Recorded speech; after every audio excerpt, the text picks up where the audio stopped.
Hey, bonjour à tous, c'est Pokéglisse. Aujourd'hui, on se retrouve pour l'épisode 12 de On débrief et on analyse la ligue Pokémon d'Alola.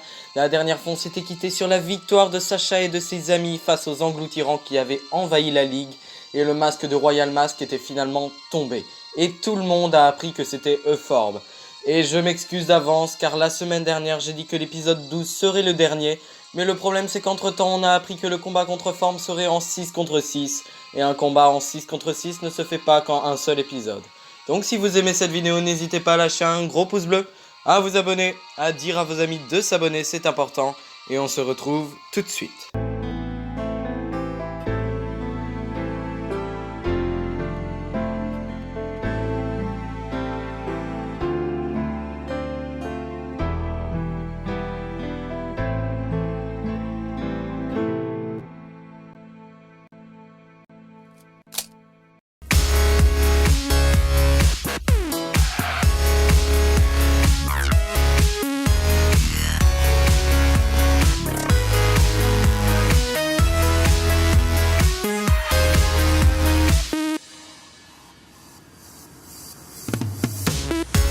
Et oui, Royal Mask est bien le professeur Euphorbe. Nous on le savait déjà, mais pour un enfant qui ne reconnaît pas des personnes déguisées qu'il voit tous les jours, ça ne nous étonnait plus. Et donc tout le monde est choqué par cette nouvelle, mais Sacha est du coup plus hypé d'affronter son maître pour le match de démonstration.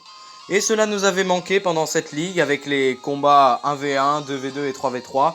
Ils étaient bien gentils, mais on voulait des grands matchs. Eh bien on est servi car le combat se déroulera bien en 6 contre 6.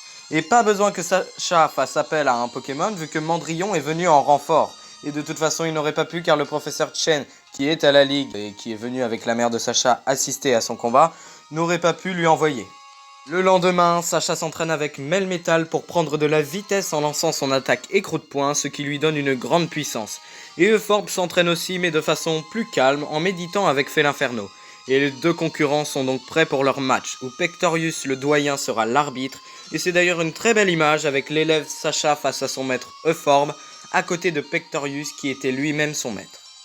Le combat commence et au grand malheur de Pikachu, Sacha envoie Flamiaou et Euphorbe fait l'inferno.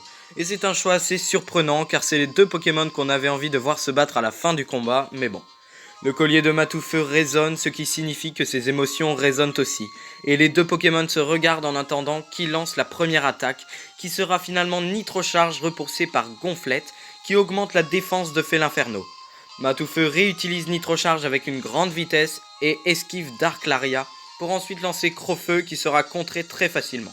Mais comme il est, Sacha fait réutiliser Nitrocharge à Matoufeu, mais cette fois en tournant autour de Félinferno pour l'attaquer en surprise. Mais il le stoppe avec Exécution et arrive même à arrêter la déflagration. Pour le moment, on se dit que Félinferno va être dur à battre car pour l'instant les stratégies de Sacha n'ont pas marché. Euphorbe décide d'utiliser Rafale Feu, une puissante attaque de type feu, et Matoufeu confiant fonce droit dans les flammes, et avec cette détermination, il arrive à contenir les flammes dans son collier, et cette action aura bien affaibli Matoufeu, mais aussi fait l'inferno, car on sait que Rafale Feu est une attaque puissante, mais qu'il faut du repos après l'utilisation. Mais Matoufeu n'arrivera pas à contenir les flammes, et elles partiront de son collier. Et Sacha prendra la très bonne décision de le rappeler, car il est très épuisé, pour ensuite envoyer Lougarok. Et vu que Félinferno ne peut plus bouger, Lougarok en profite pour utiliser Vif Rock qui le touche. Il enchaîne avec une lame de roc, mais Félinferno a assez récupéré et le contre avec Dark Laria. Sacha dit à Lougarok de prendre un bout de roche dans sa bouche pour attaquer Félinferno avec, qui essayera de contrer avec exécution mais qui finira quand même blessé du bras par l'attaque. Et Euphorbe décide de le rappeler pour envoyer son deuxième Pokémon, qui n'est autre que Guerriègle, et l'épisode se finit en le voyant utiliser Éboulement. Honnêtement, on ne sait pas comment ce match va finir. L'équipe de Forbe est assez complète, mais le mieux pour Sacha serait que Pikachu combatte Pingoléon et Guerriègle, que Flamiaou combatte Florizard, et vu que Sacha n'a pas de Pokémon eau pour la première fois d'ailleurs dans une génération, on se souvient que dans la première il avait Carapuce, dans la deuxième Kaiminus, dans la troisième il avait Stalgamin évolué en Oniglali, donc c'est de type glace mais on peut dire que c'est de type eau pour cette fois. Dans la quatrième il avait Mustéboué, dans la cinquième Moustillon et Batracné, et dans la sixième, il avait bien sûr Amphinobi. Donc c'est la première fois qu'il n'a pas de Pokémon de type eau, et il va donc laisser ses autres Pokémon se débrouiller face à Félinferno et Lucario. Et même si on sait que les types ne jouent pas un rôle hyper important dans l'anime, ça peut quand même jouer.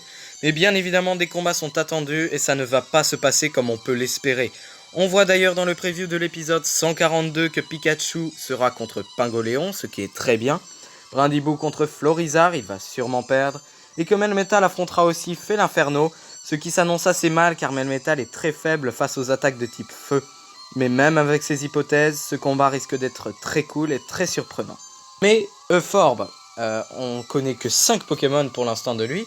Il nous manque ce 6ème et peut-être que ce sera un Pokémon légendaire, peut-être que ce sera un Pokémon spécial. On ne sait pas quelle surprise il réserve à Sacha. Mais donc les amis, c'est la fin de cet épisode 12. Donc si vous avez aimé cette vidéo, n'hésitez pas à lâcher un gros pouce bleu, à vous abonner, à dire à vos amis de s'abonner, c'est important.